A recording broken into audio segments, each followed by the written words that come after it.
Point par bataille que tu vaincras, sois le meilleur quoi que tu sois. J'ai bien envie de dire que c'est elle que nous recevons aujourd'hui, car nous sommes autour d'elle en tant qu'amis, en tant que frères, en tant que parents.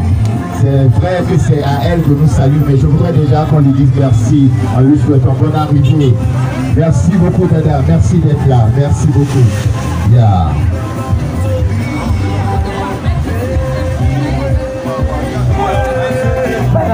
Nous accueillons ainsi avec Igwe, celle autour de qui nous sommes rassemblés ce soir pour l'ouverture de cette merveilleuse boutique dont nous allons découvrir le nom ensemble tout à l'heure. En attendant de commencer, nous allons vous donner rapidement le déroulé de la soirée. Nous avons fini déjà avec la mise en place. Tout à l'heure, il sera procédé à la coupure du ruban. Ensuite, nous allons visiter tous ensemble la boutique. Au cours de la visite de la boutique, il y aura une prière d'ouverture qui sera. Nous aurons droit à l'allocution de la promotrice, Madame Natabou Clarisse, que je vous prie de vationner encore une fois, s'il vous plaît. Je vous prie de mieux l'ovationner, ça ressemble à l'ovation des opposants au mouvement-ciel. Merci de l'applaudir très très fort. Voilà. L'Amazone. Merci. Après son allocution, il y aura une petite pause culturelle. Nous aurons droit à quelques deux artistes et une petite animation culturelle. Nous aurons par la suite, si Madame le confirme, l'allocution des autorités invitées pour cette soirée. Et après, il y aura le lancement de la vente libre, suivi d'un cocktail. Voilà qui est bien exposé, mesdames et messieurs, chers invités, chers parents, encore du fond du cœur. Merci infiniment. Alors, tout ce qui se passe ici se passe sous le contrôle de Jésus. Alors, je vous invite maintenant à nous aider à recevoir, dès qu'on me le confirme, dès qu'on me confirme son arrivée, l'homme de Dieu qui va nous aider à prier, à mettre cette ouverture sous le contrôle de Dieu. Nous sommes en famille, nous avons de la chance, c'est notre moment et je ne peux pas voir ma mère et me permet de continuer, on va parler. Maman, nous te souhaitons bonne arrivée, oh là là. Est-ce qu'on peut applaudir pour notre moment à nous? Celle grâce à qui nous avons eu cette chance de vie, celle-là qui nous a guidés depuis toujours et qui a toujours été présente à toutes les occasions. Dieu te bénisse abondamment. Elle a dit non, ma pas pour eux. Si je ne suis pas là, il n'y a pas coupure de ruban. Merci. Qui va nous aider pour la coupure du ruban déjà sous vos applaudissements, s'il vous plaît. Sous vos applaudissements. Merci. Révérend pasteur, vous l'avez. Tout le monde ici présent. Nous voulons inviter la présence de Dieu en ce lieu. Je vais demander à nos chers invités de nous gloire se mettre debout pour le respect que nous avons pour Dieu. Et nous avons prié. Notre Père, notre Dieu, Créateur du ciel et de la terre, l'alpha et l'oméga, qui est le commencement de toutes choses, et également les bonnes fins. C'est ce pourquoi nous sommes réunis ici en ce moment précis. Nous ne voulons pas le faire de nous seulement. Nous voulons que tu prennes le devant. Parce que ta parole nous dit, si toi tu ne bâtis pas la maison, ceux qui la bâtissent travaillent en vain. Seigneur, nous ne voulons pas passer ce temps ici vainement. Nous demandons que le Saint-Esprit nous entoure, soit au milieu de nous, nous dirige et que toute parole, tout ce qui sera décrété aujourd'hui sur cette boutique, soit une bénédiction pour ta fille et pour tous ceux qui sont autour d'elle. Merci de commencer avec nous, au nom du Père, du Fils et du Saint-Esprit. Amen. Je vais lire un passage de Bible. Le psaume 51. Voilà. Psaume 51. Le psaume 51, oui. Le verset 18. Le verset 18 du psaume 51. Répands par ta grâce tes bienfaits sur Sion. Quand on y en a tout les deux, Sion dit. Bâtis les murs de Jérusalem. Nous prions ce jour et demandons que l'Éternel Dieu répande sa grâce, ses bienfaits sur cette boutique.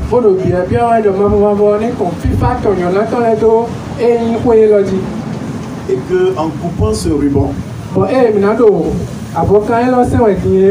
que ce soit au nom du Père, du Fils et du Saint-Esprit.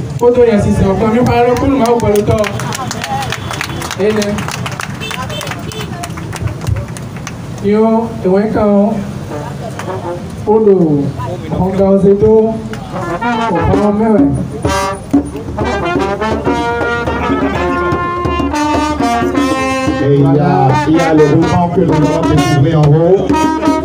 On va découvrir ensemble l'enseigne. Un instant, chère prophétesse. On va découvrir ensemble l'enseigne. Nous ouvrons cette porte au nom du Père, du Fils et du Saint-Esprit. Amen. Et nous déclarons que les linteaux de cette porte, pour que toutes les puissances, toute force, de la fondation jusqu'au sommet, soit neutralisée pour la gloire et pour la prospérité de tout investissement au nom de Jésus-Christ. Amen.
inspiré tout à l'heure par l'Esprit Saint.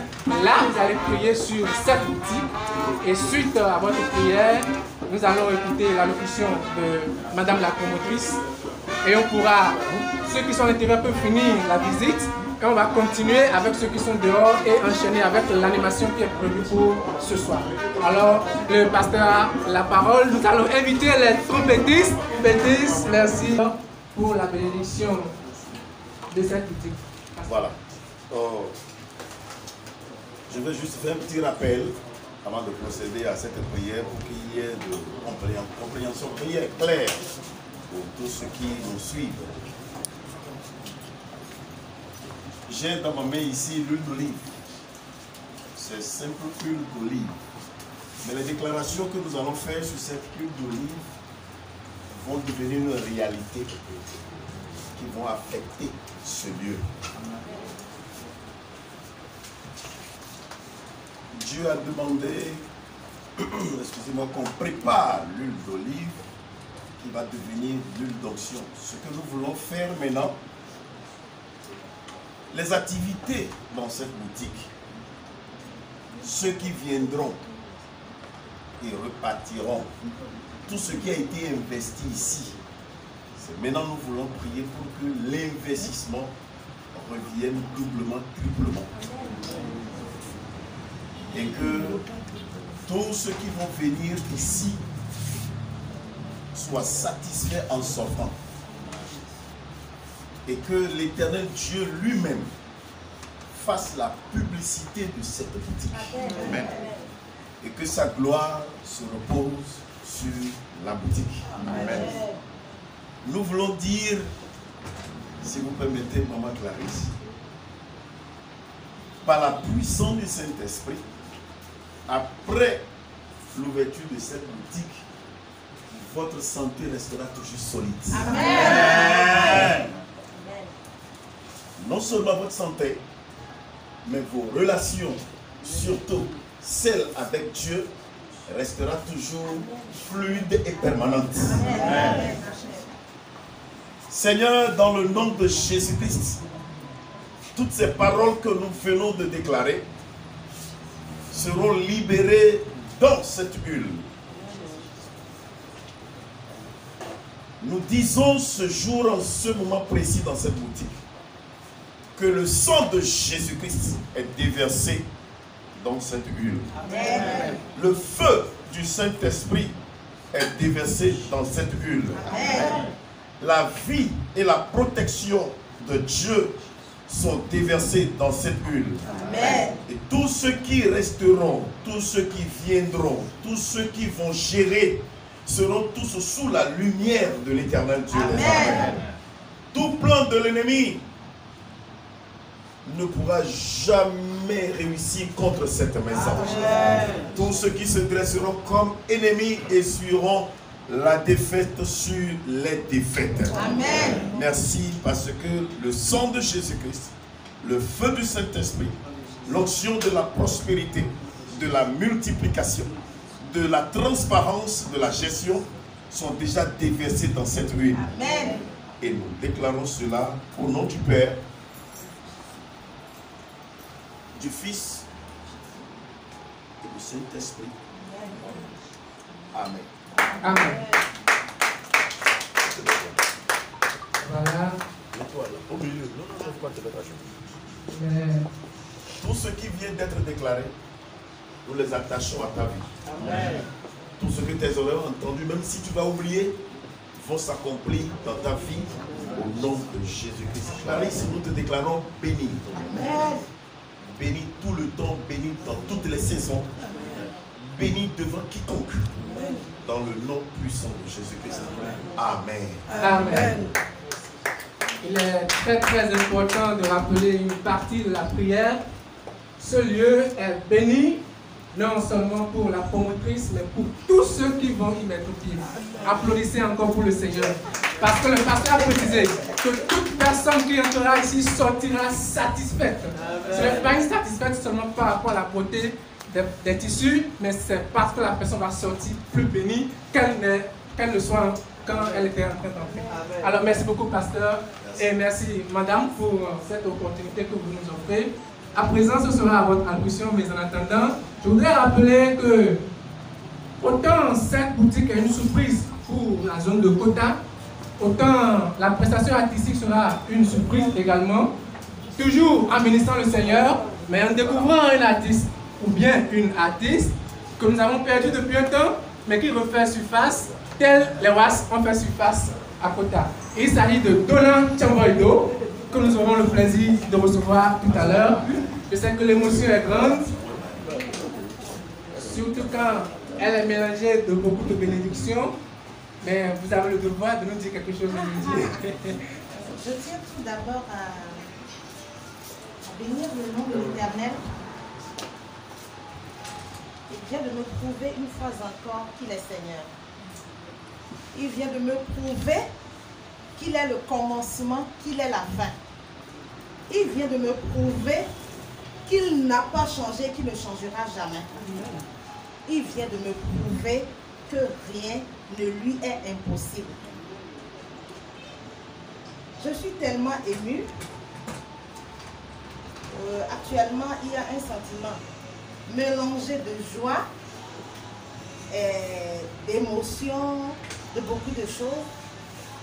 Si bien que si je dois peut-être aller en profondeur des choses, cette joie peut-être va être prouvée d'une manière que vous allez juger peut-être anormale, parce que souvent quand on est en joie, c'est le sourire, c'est la joie, je ne sais, mais là je risque de fondre en larmes parce que c'est beaucoup de choses.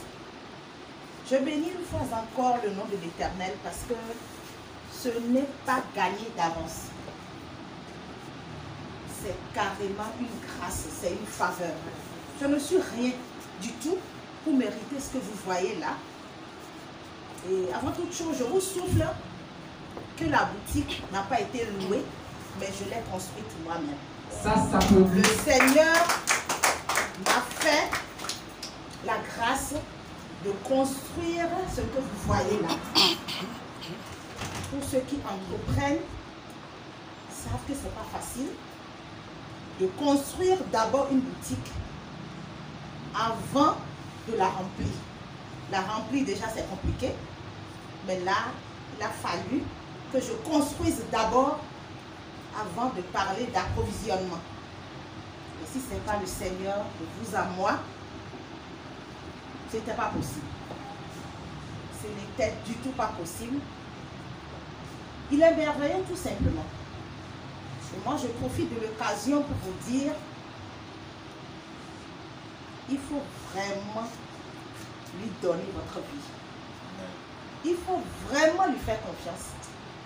Parce que moi qui suis ici, je suis un témoignage. J'ai compris, je l'ai expérimenté. J'ai beaucoup d'exemples. Toutes les fois qu'on se confie au Seigneur, on n'est jamais déçu. On n'est jamais couvert de honte. Il fait des choses que nous ne pouvons jamais imaginer. Et aujourd'hui, je profite de cette occasion pour lui rendre encore toute la gloire. Pour lui dire merci, merci et merci. Merci, je sais pourquoi j'insiste sur ce merci. C'est profond, c'est beau. Là, vous êtes dans la maison du Seigneur, mais ce n'est pas une église. C'est lui qui a construit. Clarisse Natabou ne peut pas faire ça. Ça, là, soyons sincères. C'est sa maison, c'est sa boutique. J'ai juste donné un nom. Et là, tout à l'heure, quand on va sortir, ensemble, on va découvrir le nom. Ceux qui me connaissent depuis mon enfance, depuis mon jeune âge, savent que j'ai un amour inexplicable pour le pagne. J'adore le wax. Je ne dis pas le pagne, pas n'importe quel pagne. J'adore le wax hollandais Visco. Pour moi, si on me demande pourquoi, là, je ne peux donner aucune raison. C'est pour ça que je comprends vraiment, comme on le dit, le cœur a ses raisons que la raison ne connaît pas. J'aime trop le pagne. Et là, je me dis, il va falloir que je prouve cet amour que j'ai pour le pagne à travers cette boutique. Il est vrai, il y a des boutiques, il y en a plusieurs, il y en a des milliers, mais celle-ci est différente. Elle n'est pas une boutique comme toutes les autres boutiques. D'abord, c'est une boutique construite par le Seigneur. C'est une boutique dans laquelle vous allez voir des pannes que vous n'allez voir nulle part ailleurs. Ça, je pèse bien mes mots. Vous ne trouverez, j'ai des pannes ici que vous n'allez trouver nulle part ailleurs au Bénin ni au Togo. Ça là c'est clair. Donc déjà ça fait la différence parce que parfois on a envie de changer un peu, parfois on a envie de sortir un peu de l'ordinaire. Et là si on a envie de sortir de l'ordinaire, d'être classe et d'être très peu ordinaire, je pense que c'est la seule adresse pour le moment. Je pèse bien les mots. Je pèse bien mes mots. Je dis c'est la seule adresse pour le moment. Je bénis une fois encore le nom de l'Éternel. Comme je l'ai dit, le nom de la boutique, vous allez la dire tout à l'heure. Le wax et moi, c'est une affaire d'amour, une affaire de passion. D'où le nom de la boutique, la passion du wax. La passion du wax, ça s'appelle. Donc je profite de l'occasion pour dire merci à tous ceux qui m'ont soutenu. D'abord, sur le plan spirituel, je dis merci à mon papa Zéosé. Je dis merci à mon papa Gilbert Daï. Je dis merci à ma famille, à mes soeurs. Ça s'applaudit. Ça s'applaudit. Voilà. Voilà. Je voudrais, en attendant, Vraiment merci. voilà. Merci à ma soeur Mireille. Elle a trop fait. Elle a beaucoup fait. Je lui dis vraiment merci. Nous avons cette belle boutique aujourd'hui. Grâce au Seigneur. Elle a beaucoup fait. Je voudrais bien lui dire merci de nous. On va encore applaudir la Mireille. L'instrument sublime de Dieu pour construire cette boutique. Merci, madame. Et là, je ne peux tellement monopoliser la parole. Nous sommes arrivés avant tout pour un sujet de joie, un sujet d'allégresse. Parfois, il faut savoir que quand la joie est débordante, elle se traduit par les larmes. Donc, j'ai coulé des larmes, c'est des larmes de joie. Sincèrement, merci. Tous ceux qui ont œuvré, hein, les beaux-frères, tout le monde, tous ceux qui ont œuvré pour qu'aujourd'hui, la passion du wax quitte l'étape de rêve et devienne aujourd'hui une réalité. Je leur dis sincèrement merci. Que le Seigneur les bénisse. Donc, vous avez aujourd'hui votre boutique, parce qu'elle n'est pas la mienne. C'est votre boutique. Venez, et je suis sûre, il y a la qualité, rapport qualité du prix. Ça là, ne vous inquiétez pas. Merci beaucoup et que Dieu nous bénisse. Amen. Que la fête soit belle, parce que c'est une belle fête. Oui, elle est déjà très belle. Avant de choses qu'on aurait voulu trouver juste froid, qui vont sèches ou secs, mais sortent avec un peu d'eau. Mais c'est toujours le résultat. De la même manière, on y met de l'eau et ça devient de la glace. Le Seigneur dit que c'est de l'abondance du cœur que la bouche parle. Vous l'aviez déjà dit et nous l'avons ressenti, donc il n'y a pas de souci. Je voudrais retenir une ou deux choses. Cette boutique n'est pas louée, elle est construite. Ça veut dire que les premiers clients que nous sommes, on peut être rassurés qu'il n'y a pas de spéculation inutile sur la pression de loyer ici. On peut applaudir pour le Seigneur pour ça. Les tissus, d'abord, uniques que vous allez trouver ici sont au prix normaux. Donc, il n'y a pas de souci. La deuxième chose, c'est qu'elle a été construite dans l'amour du Christ, mais aussi l'amour fraternel. On n'a plus ça de nos jours, il faut vraiment revenir sur ça. Généralement, on dit je devrais construire ça, mais c'est ma soeur qui avait tout bouffé. J'ai dû louer ici, c'est ça on dit. Mais on a vu le contraire. Alors, sachez que cette maison, non seulement elle est bénie par Dieu, mais aussi entre frères, ça a été une bénédiction. Merci beaucoup, madame. Nous allons donc continuer, s'il n'y a pas un autre changement pour le protocole, la visite des lieux par ceux qui y sont déjà. Mais tout à l'heure, on va ressortir pour découvrir le nom Et dans l'animation qui va commencer, on va organiser la visite. J'espère que ça peut aller. Merci beaucoup. Sous vos applaudissements, on va quitter. Il y a quelque chose sous la main. Merci.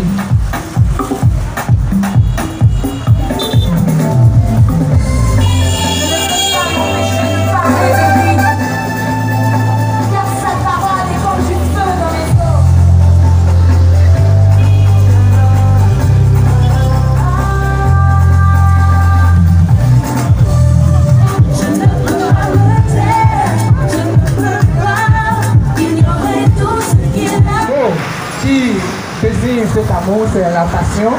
Et puisque c'est wax qu'elle aime, la boutique que nous sommes venus découvrir aujourd'hui est baptisée au nom du Père, du Fils et du Saint-Esprit. Là, on a des sœurs qui aident, on a des pasteurs qui se déplacent un dimanche pour soutenir, on a des frères et sœurs, des amis qui viennent, on a même des agents de sécurité qui viennent un dimanche pour nous soutenir. Alors, Donald Chamboydou vient nous dire avec madame et sous l'applaudissement de tout le monde ici, comment Dieu existe. Donald Chamboydou, applaudissez pour elle s'il vous plaît. Peut-être que le nom ne dit plus grand chose à tout le monde, voilà. Mon intuition,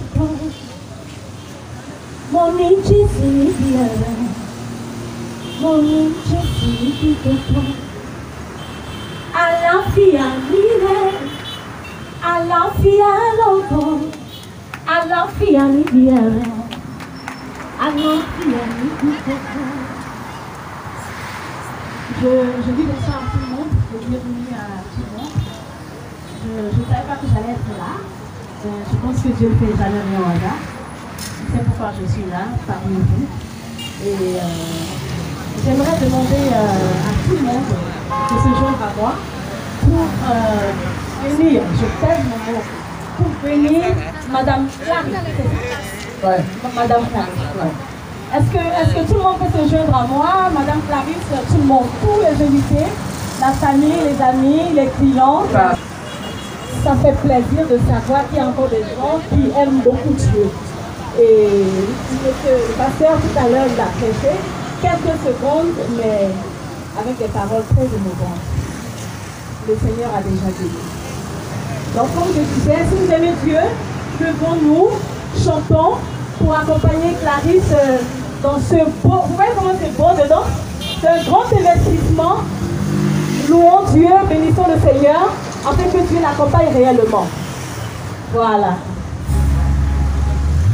Mon Dieu existe vraiment. Mon Dieu existe vraiment. Croyons tout chacun à notre manière. Il est le roi des rois. Il fait retrouver son qu'on a perdu. Dieu, tu es bon.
invitons le propriétaire de la voiture blanche, garé au fond là-bas, de bien vouloir nous aider. Il paraît que la voiture bloque la circulation. DV 87 quelque chose. Essayez de voir avec nous si on ne bloque pas le passage. Merci.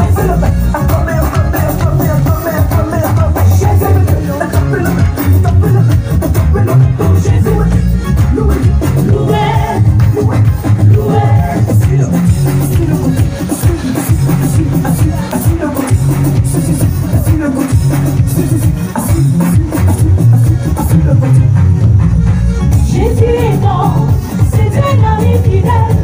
Mon Dieu est bon, il est toujours meilleur. Jésus est bon, c'est un ami fidèle. Mon Dieu est bon, il est bon, il est toujours meilleur. Jésus est bon, c'est un ami fidèle. Mon Dieu est bon, il est bon. Jésus est bon, c'est un ami fidèle. Mon Dieu est bon, il est bon.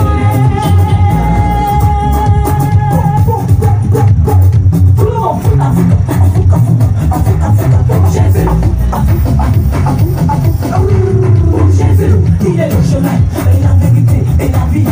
Jésus, il est le chemin et la vérité et la vie. Jésus, il faut le louer, louer, louer, louer, il faut le louer, louer, louer Taraba, il faut le louer, louer, louer, louer, louer toujours présent. Jésus est bon, il est bon, toujours fidèle, il est bon.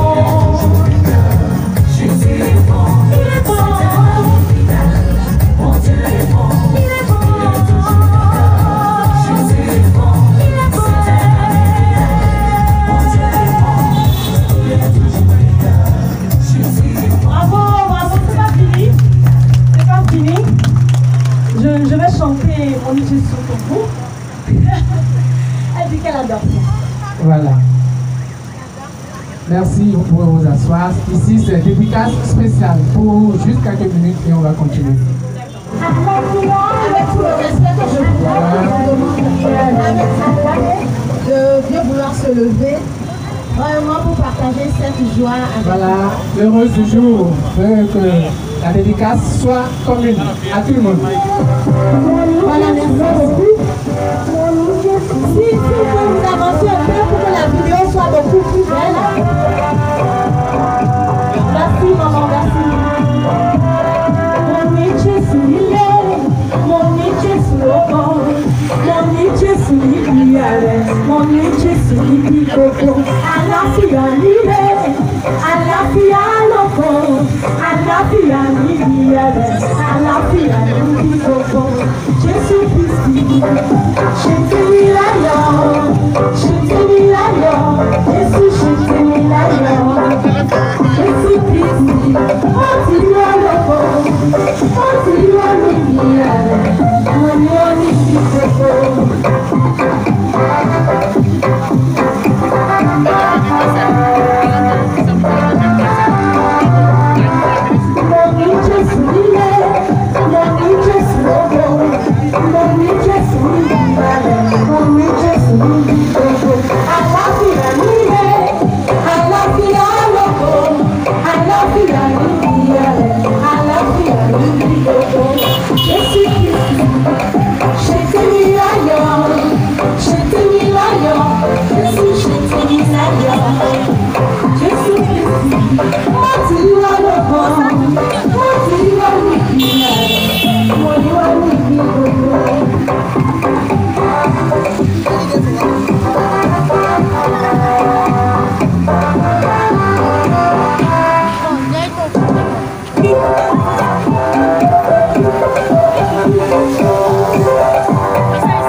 Jésus-Christ, moi nous fait au chéri.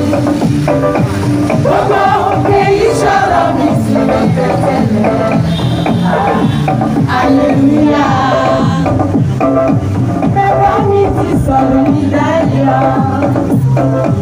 Jésus-Christ, mon Père chéri,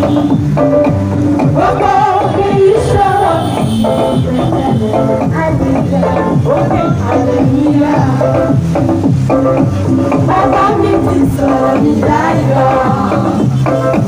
Jésus-Christ, mon Père chéri,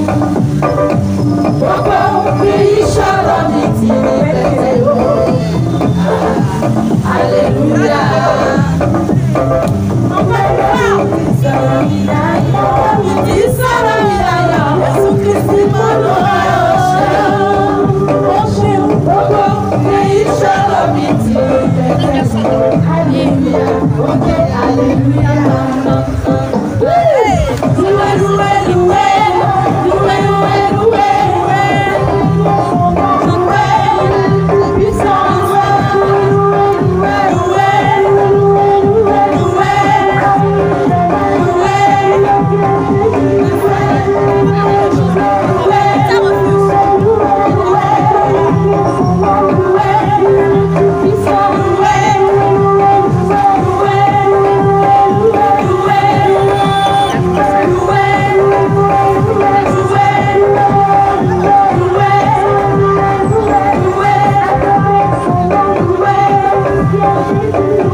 Pourquoi je l'aime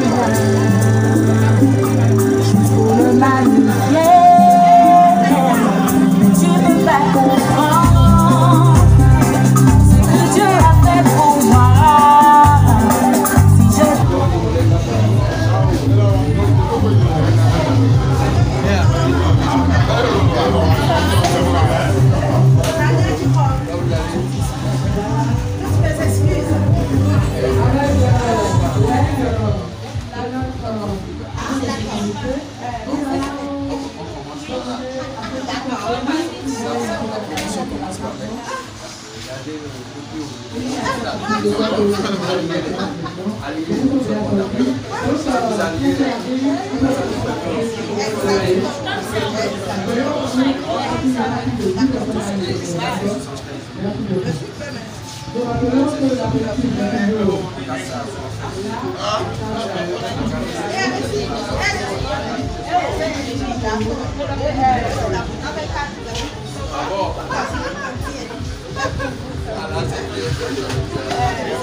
Si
mairie de Cotonou de se préparer. La délégation de la mairie de Cotonou est demandée pour la visite.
Alors, les frères Salano, merci de votre présence et merci de faire ce que Maman Nanta vous a demandé de faire pour la campagne. Viens là.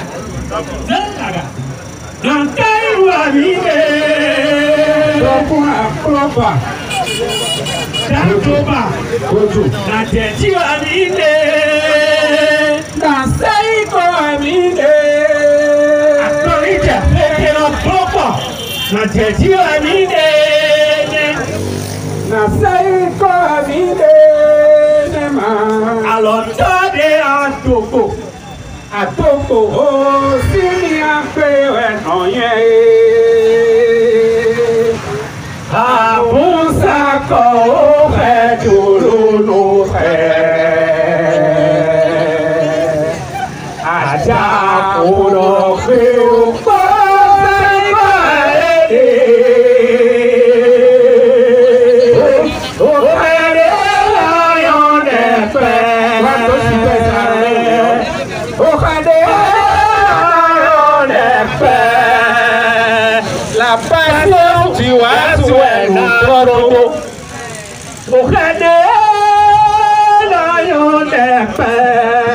la passion tu vas souhaiter la passion tu vas souhaiter nous avons fait ton sorti au beau bénédicien annonce à mon fait Tommy à sa fille au beau bénédicien mais il n'a pas d'amener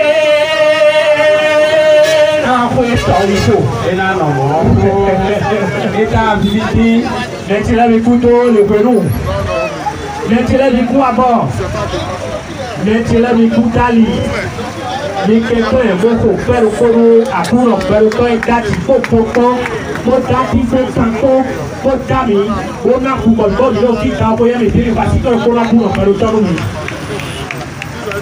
Bon, il y a bien le pasteur, Milton Dako, révérend pasteur, mais la Milton, Zérouzé, Zérouzé, à moi et à l'autre de Vivernet, à moi, Zérouzé.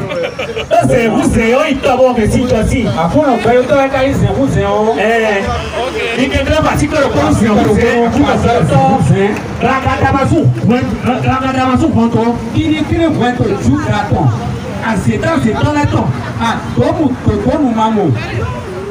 Qui dit qu'il est vrai que le jour d'attend. La photo que l'imasa Bianson. La photo que l'imasa Bianson.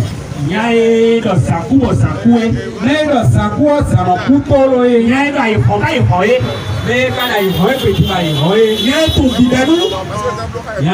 bidou, donc pour le comité, auto tête dans le temps, auto tête dans le comité, auto fou mi temps, le vocal to fou donc pour le comité, yae li to da sini, yae li sobo to da sini, o vert, le sobo so quel, le vert, et pour le to bero no, le to bero mais le rock Ragadamassou Ponto, Ragadamassou Ponto, Mili, pas le cono, à Kuno, Jésus-Christ, et il y a Pépé quand elle fait le moto là. Non, mais le pied petit, la passion du oiseau. Et ouais, et le haut, ouais.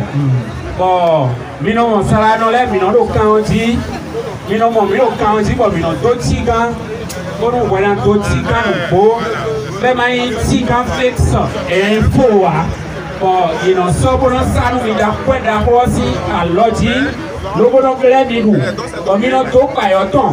L'eau d'abord, ça colle, il a sorti, oui, non, non, t'es tu le et quoi, quand le mot fait, pour le coup, sur un mot, le roi, on les cotons, il le fit, pour le mettre et voir les cotons, et non, il a passion, tu vois, c'est un tel carrément, et la mode au fil, avoir nous-mêmes, école. Et il voit sous ton super, voit sous ton lèvre, Flisco, ton lèvre, et ouais, il a mort au fil, il a Flisco, et la lopa, qui dit, alors pas être dit, il a pas de l'eau, il va bien manger ton dos, il est comme Flisco, on t'a pour les gars, on va être l'idée, et il a tiré, il a encore un patient de oiseau, il a encore être l'idée, c'est ouvert. Avant, super, avant, Tigan, vous comptez d'ailleurs, et nous avons Tigan simple. Et pour dire où est et non, il y a un Tigan édition limitée. Bon, mais notre Tigan est tout. Tigan, on met où est Tigan, on met un temps et non, il y a un Tigan coton satiné. On dit de façon. Tigan, on met les clés, Tigan, coton satiné, édition limitée. Et on caille les mains, car il est pour caille aussi. Il a bien super les mêmes. Et des super. Il y a non pas simple. Moi, le quoi dire les super édition limitée, ma bien, comme il y a un mois de l'élève. Et il y a un polo pour les deux pour sous ta comme les tout et non dans le grand super. Dis-moi, il pasteur. Oh, avant tout le chinois pour faire le biwa.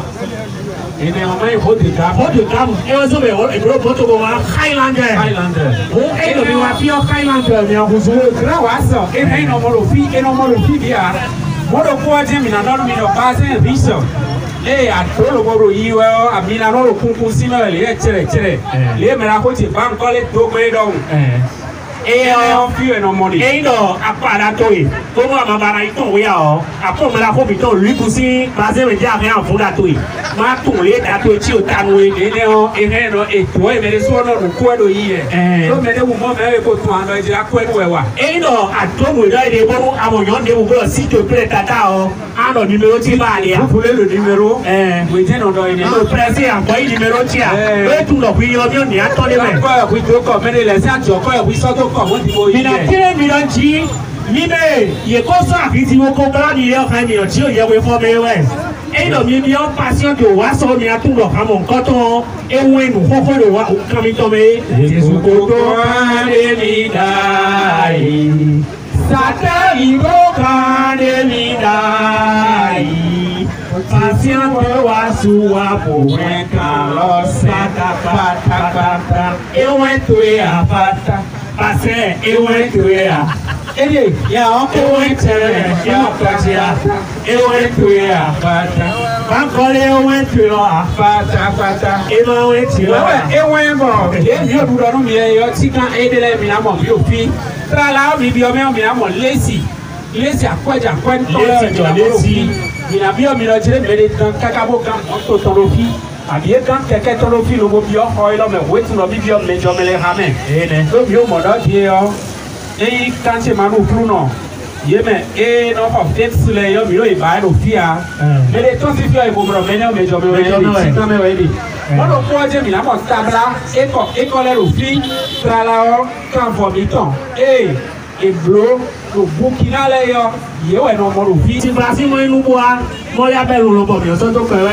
Quand vous c'est que jouer dans le dans fani et on dit non money dans fani moi le quoi j'ai et na mon sac qui va faire oui bisou caméra galoye si elle est dans tout quoi ils ont tourné là et na mon bureau fi moi le quoi j'ai et là Italie ouais il faut ici le gars comme fi comme il a tout benou na tino na tabu Clarisse et zeno les coton lo fi lo modèle to vite aussi et en comme quand lo vite là il na mon les mon coton go dou là il a tout benou et donc maintenant ouais non goyo et ouais nous à sous-temps salano bedo les mon mieux que tout c'est d'accord à cause de minowa akuro bedo to Jésus Christ yo mi ma et elle au plenty et ouais mi ma et dans les Emilio qui est le lion de la tribu de Juda kali mo ya passer et même mo ya na tribu de Juda ou et kili et poser contact Juda comme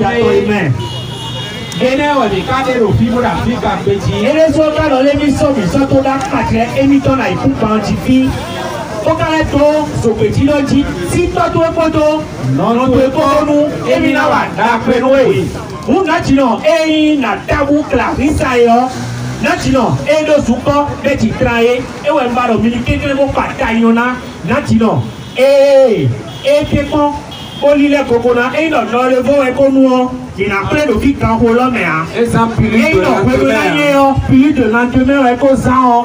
Et non, il y a des filles. Il y a sans préservatif. Il y a sans préservatif.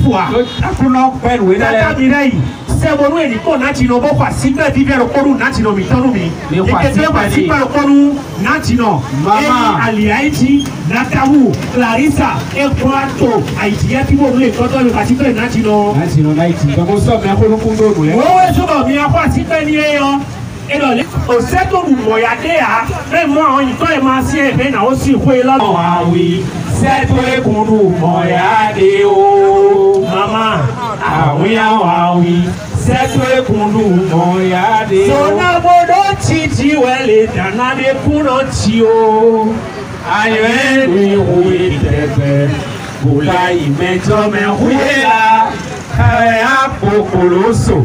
Ye fotu ibaewa do itoma wili pala ye kumoyo pafutu ya na nombele ni me enu okoda lote me koko ye mansa wele kanale kula sao awi sete kunzi umoya deo ane o me kule ti aisomo wa ba de we tro lo dédicace pour maman mi ton mi de to ba iwe pe mi ton ikon ane fole do se mansa ke to kuno ho e on wenu ko sezi mama irelia ye kuveto mela le to ye wasai mo weso ba ye ti yeje aloba ye kuveto mela le to e mo so i mo weso ba ye ti yeje benodo mase e kase be ikaja ye bi bodo tochi da pe kere bi nana se e we wa peme ho betu lo fa hu Ibrahim sa foto Watani wa makaka ema sika wa maobroku ede jamais yelia ekuveto me parisa elelempo emusari wa zoma eti eche oyeba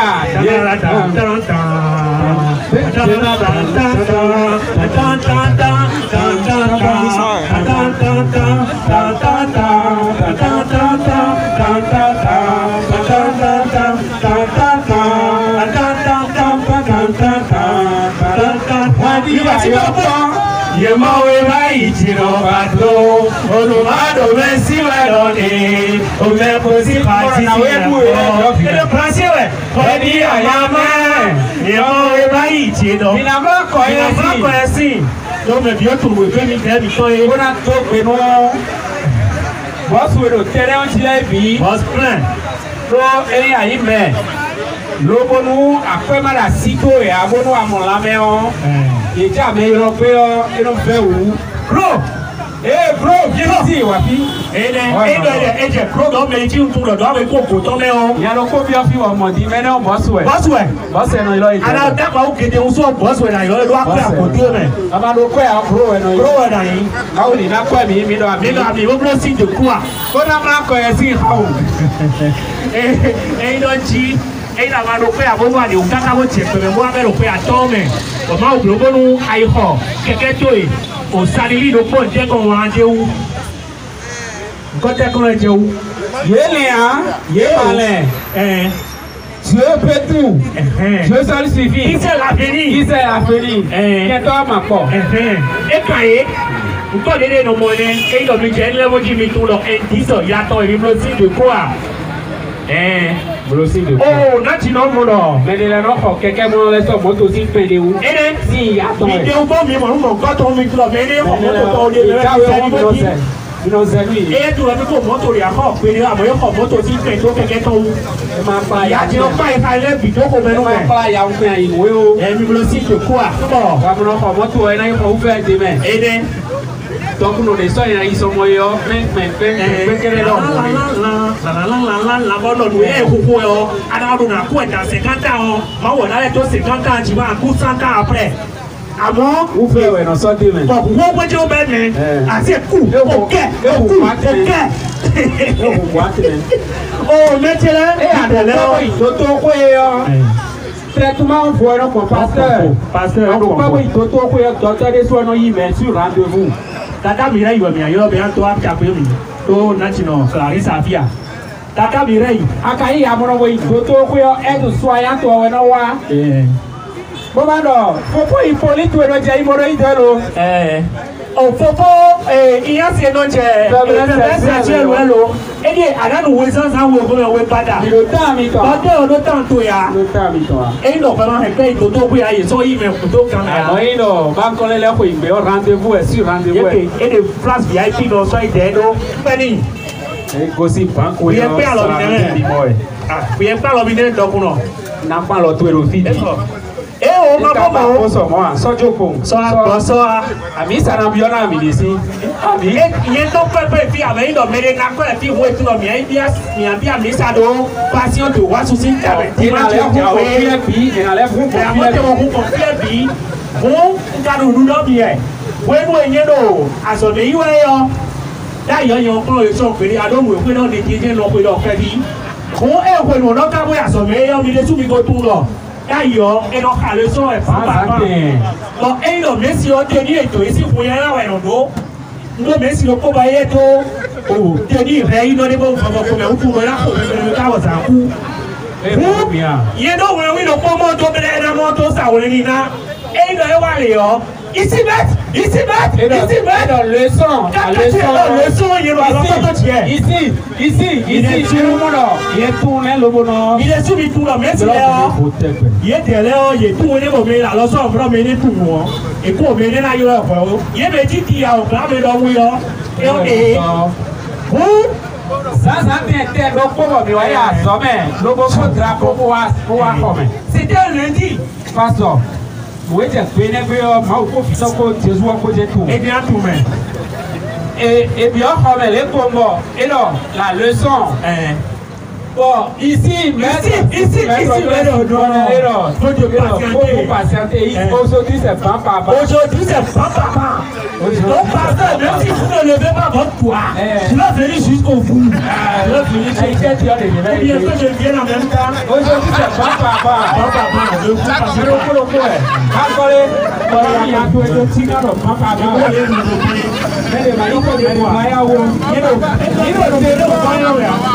Tata Mireille, la Kabou, a sauté même vrai. et c'était à Jésus Wélo, on est les crocodiles de la place. Venez, nous nous donnons. les sautés Oh, les, oui, mais nous comptons tous mes pieds, ouais. vacances passées, bon, il faut y avoir, à coup de faire le tomo, ma clé de bien. Bon, quand les héros font le C, bon, mon poteau, quand la blouse à quoi, bon, le font il est vrai. Passons. Bon, et donc, cambio, ah, passons. Et ouais, non, Léa. Sado, après, nous, on sort après tout, on tient après. Passez pas taille, moi, mais. Quand on est nous. Bon, quand on blouse à quoi, quand on son canton, Et pas il y a caca, il y a son canton, il est au fond, il est même bon, dans ta voix. Yeke, tu n'es pas encore venu. Eh, ouais, awa, mais moi, c'est comme bon, quand bien à Cruz à domaine dit les vacances c'est là, vite et quand j'ai idée. Vite et quand les vacances c'est là, mais.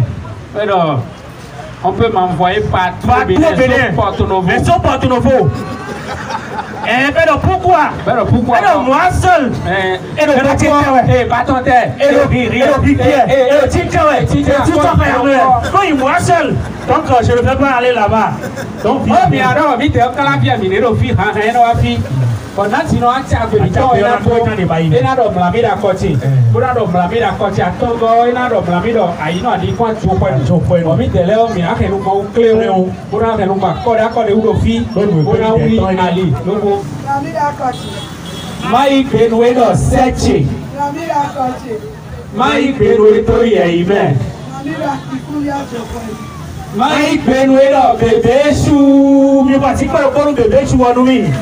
Bébé chou, et voyez, mais Aïno, il y a une bon, Binador, pour Aïno. Beaucoup de Aïno. Quoi dit-on? Coûte où à Dicon, quoi Chopenu? Beaucoup de où à Chopenu. Aïno, là Chopenu. Et Aïno vit à Chopenu. A dit Covid Tojonou. A dit Covid Tojonou. A quoi les bottes Tojo? Et à quoi les bottes Tojo? Et quand t'as Cotoro Tibo Tojo? Et quand t'as Cotoro Tibo Tojo? A dit comment y'a mandé vos confrères mais là Chopé? A dit comment y'a mandé vos confrères mais là Chopé? Aïno pour Keto Tibo par Rato. Et là, il n'a pas Keto Tibo Kaiba Rato. Sous le coq en Libali, sous le coq en Libali, Tija, on peut mettre un ponton bafan. Et donc, Tija, on peut mettre un ponton bafan. A dit qu'on vient Jokwenu. A dit qu'on va Jokwenu. Et what Joto Clado Dovi Bernard Jokwenu. Clado Dovi Bernard Bernard Jokwenu. A Jokwenu. A Jokwenu. A Jokwenu. A Jokwenu. A Jokwenu. A Jokwenu. Odo ayiwe. Odo ayiwe. Ayinomanja ito. Ayinomanja. Ayinoma iho ti di ebo imana iho kan ti boda iten ti we emile. Odo pa ko le mesu. Odo pa ko le mesu. O tresu la de. Tresu la de. Asifan desu. Ba kuda simlen ko ko bodo. Ba kuda simlen ko ko bodo. Undono. Edo Zavinu de. Zavinu de. Suzo sande. Suzo sande. Jono koro kwe. Jono koro kwe. Me mayombo hanveji. Me mayombo hanveji. Ayinoma bi okun kodole. Ayinoma bi okun kodole. Ayiwe. Ayiwe. Ayinomaja ito. Ayinomaja ito e. Nika kwe tombio. Nika kwe tombio. Nika kwe tombio. Nika kwe tombio. Nika kwe tombio. Lobole kan kwe tombio. Ajokwenu. Ajokwe. Yo pa si pelo konu ayinobi ajokwe do yewe so ko yo fi ka. Ayinobi de wo fi ya. Ayinobi de wo fi aye.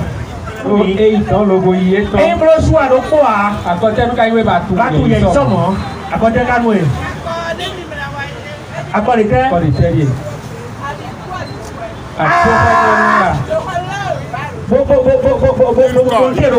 Monter le pont.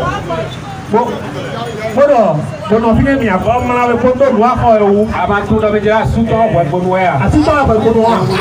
Ya be uto kiasi. Ko e amla we kondo no kuto me.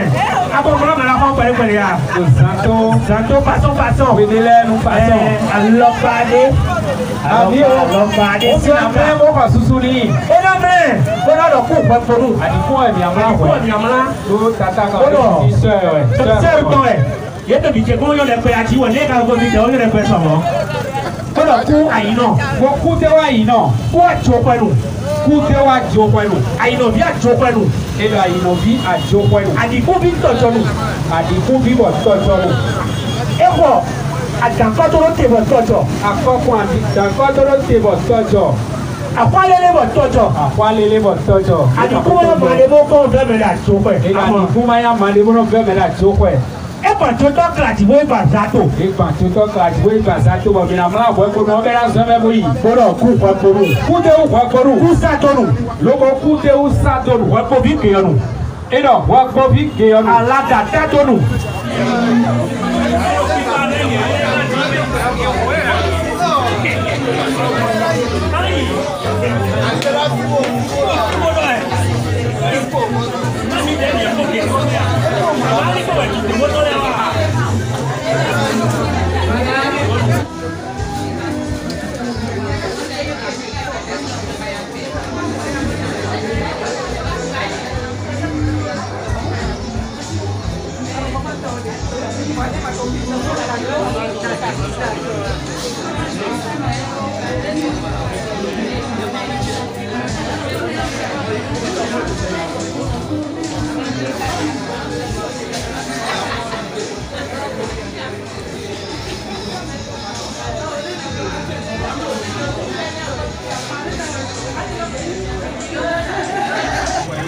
D'abord, Elisabeth Nakabou, je suis la dame de Clarisse.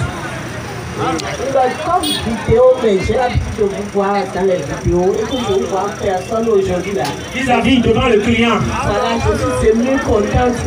Avec mon petit bonjour, soyez les bienvenus, merci. Toi tu es content, alors je suis. Tu es content. Moi je suis content. Toi tu es content. Et maman tu es content. Tu vois c'est là tu es content. Très bien. Content. Tellement content. Et voici quoi le bon naturel oui. Et dans les soirs, les millions moyens au playback. Et là, c'est là qu'à quoi dire. Mais quand moi dit vis-à-vis, il faut que vous donniez couteau à ce temps. Approchez, regardez. Hey, approchez, regardez. Chef, approchez, regardez. Il y en a pour 200, il y en a pour 300, il y en a pour Aquelle. La passion du Watson. Et on dit le fils, et le Dawe, Toti Houtono, bien il faut un gros qui tombe. Et la tito gros passe. Ah bon Dieu, à cette amahena. Des petits moyens, non. Quoi sous Gong non. Pas les baja non. Ami ou non. Et quoi d'accord, tu as vu ton sang fait. Attends-le, mais t'as ce que tu veux faire et le via. Mais qu'est-ce ah, mon papa n'a qu'à vous vie. Ah bon? Tu ne le reconnais pas? A dit qu'on va dire quoi noir? Oh, putain de la merde. A quoi dit quoi toi?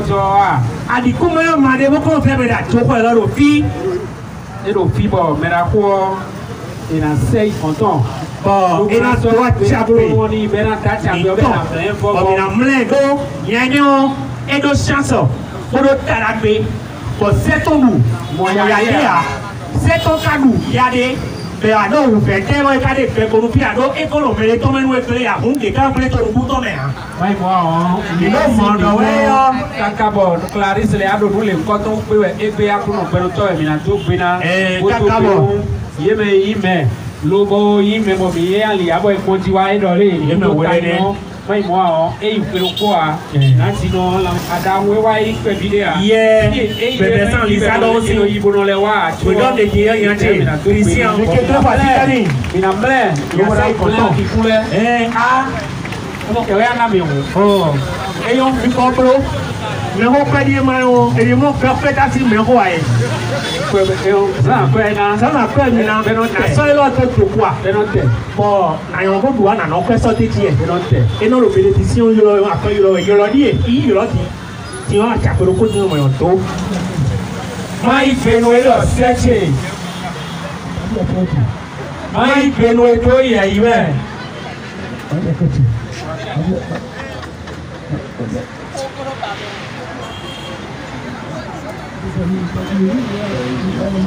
Mai penuera bebê chou. Eu me la quand il va au bébé chou ton pas. Bébé chou on est toi. Bébé chou ton pas. Mais maintenant l'amour n'a pas d'âge. Ça n'a pas de frontières. Mais la quand on va dire et bien la connaissance il faut le pardon. Et quand les gens ne sont pas et de plein d'or. L'équipe ils tire au pour lui derrière on a tout et nous là. Bon Pépé si j'en m'aimais pas. Bon bébé soit si j'en sous pas bien alors. A dit content ici, papi ton ici, titi ton ici, car kotozi ma koto, koyoli content ici, a dit content ici, bébé ton ici, kotozuba. Koto zuba koto koyoli koto koyoli asune di adore abebe o jadi koto atai abebe o jo toto no fue bo se abebe o jo no fue bo se do di koto di adore abebe o jo di koto di atai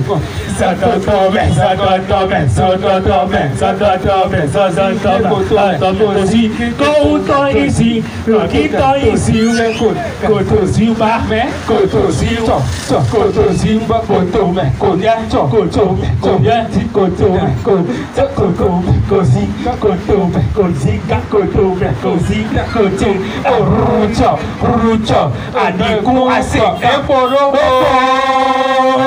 koto kozi, koto me, koyo, koto ici, koto me, koyo. Kuruja, ko ayi no aseka. Akoje wa utale aseka. Afidi kaka papa abole asanko yen da pewe. Mina mla di kule. Odo ku adiku. O ino to kaka bro to poto non come. E o to poto non come. Ciseaux magique. E no se no boron se come. Di côté no meia. E ka ita e aku apea. E ma o bache. Ma udo no na mere bo na pipeton e no na ipe onu do wejo na blo ezedin bo so afoto e lo so dati ni bo nu e to nu yo e no to me be no ti bebe vi lohun e no to bebe on ti fi e lohun e yon wa yi ni person no sun kere no to si mo a yon to e to ponu we ni we to bo e pro sun to wo ayi yon bo ikoto na to nu e be na fi nu e ale sunu bo ito nu konto ati oku kale we ciseaux magique e we no yo ciseaux magique a chupe to su Pascal e we ro teti no salaro le ro pipi bondo me tele mi se kweo e no to yo bonu ono ko je e no le to me wi nwene e no to no ko de ko abi to me finu le kere je we no to a wa ko super de la passion de Wasgon o so to ciseaux on a to vest na beto Wasgon magique super ko ni aso yi e go e no money un pedazo millón de euros vivo Wanda. Pero era será mamá mi son economano, no sé yo. Yo ahora digo, mira como se va a estudiar y como yo procuramos boda, y mamá canu, ya yo una grupo pero todo, era necesitaba así. Si ça n'a support, si ça support la voltige, si tu as mieux les télé, finalement, eh no, kabi, ba abarasor mati zi mati yoli yo, atu lo ciseaux mati e. Ciseaux to ici, u to ici u, koto ziu, koto me, ciseaux to ici, machiku ici u, koto yoli, merci beaucoup. Dans le coin, mon or, à Tati, vous trouvez ça.